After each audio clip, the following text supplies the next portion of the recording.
a 1903 Cadillac. It has a single-cylinder gasoline engine mounted under the seat here. You can see the big flywheel, which was installed to help counteract the irregular power impulses from that large one-cylinder engine. 1903 was the first year of manufacture for the Cadillac. But an interesting story about the Cadillac is that it was developed by Henry Ford. Most people are not aware of that. Ford had been involved with a number of companies that had failed largely because of his intransigence. He was a very difficult person to work with. He was involved with a company called the Henry Ford Company, but he didn't control the company. And he had a falling out with the investors and resigned and left the company. The investors called in Mr. Henry Leland to appraise the assets of the company and advise them on how to liquidate the company.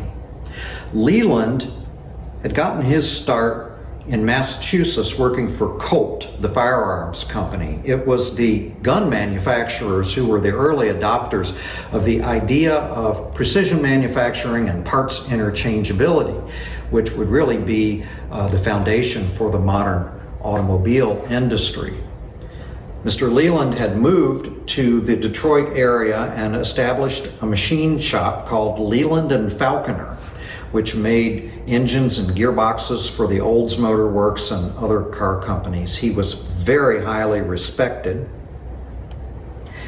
and the investors wanted him to help them come up with a plan to liquidate this company. So Leland got to looking at the car that Mr. Ford had designed and noted that it was a good design, but it lacked an engine.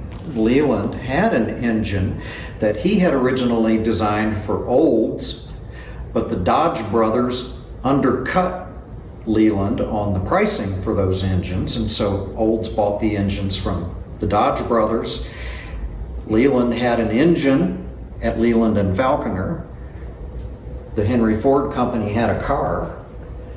So Leland proposed that rather than liquidating the company, they reorganized the company and built the car using his engine, which they did. They reorganized the car company as the Cadillac Motor Car Company in honor of Antoine de la Mothe Cadillac, the French explorer who had explored the Great Lakes and helped to establish the city of Detroit. We talk about the advantages and the disadvantages of the gasoline-powered car.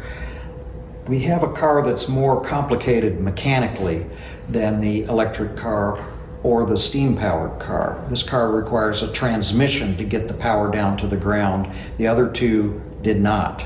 It also requires a cooling system. You have a handmade radiator in the front that's piping coolant back under the floor to the engine. The biggest drawback to these early gasoline cars was not a range problem. You simply fill it up with gasoline and go on your way, but you had to find the gasoline. Mr. Rockefeller had not established the Standard Oil distribution system in 1903, so you probably had to go to a general store or maybe even a pharmacy to find gasoline, which was used as a cleaning solvent. But once you had your gasoline, you filled the car up the way we do today and went on your way. However, the big drawback to these cars was that they had to be hand cranked to start them. On this car, the crank would insert right here on the side and you'd stand next to the car and crank it.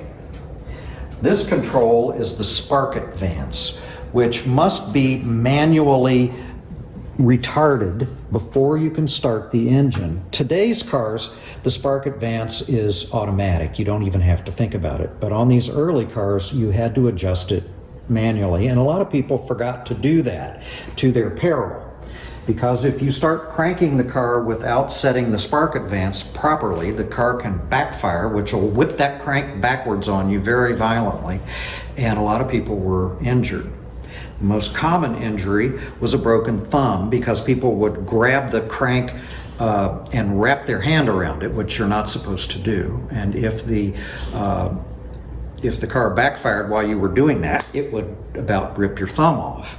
If you avoided that injury, it would break your wrist or break your arm or dislocate your shoulder or break your clavicle. Something up the line was going to give. And that was a major turnoff to a lot of people.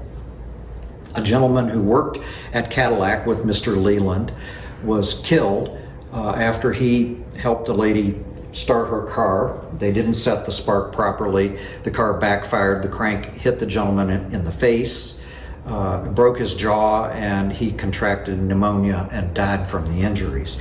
Mr. Leland was devastated about that and was determined to come up with a safe way to start these gasoline engines. He turned to his friend, Mr. Kettering, who had founded the Delco Labs in Dayton, Ohio.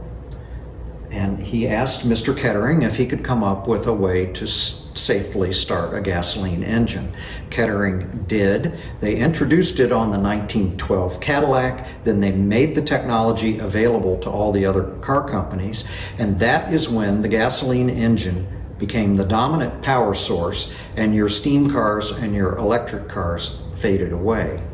Now, this car cost about $750, similar price to the Stanley.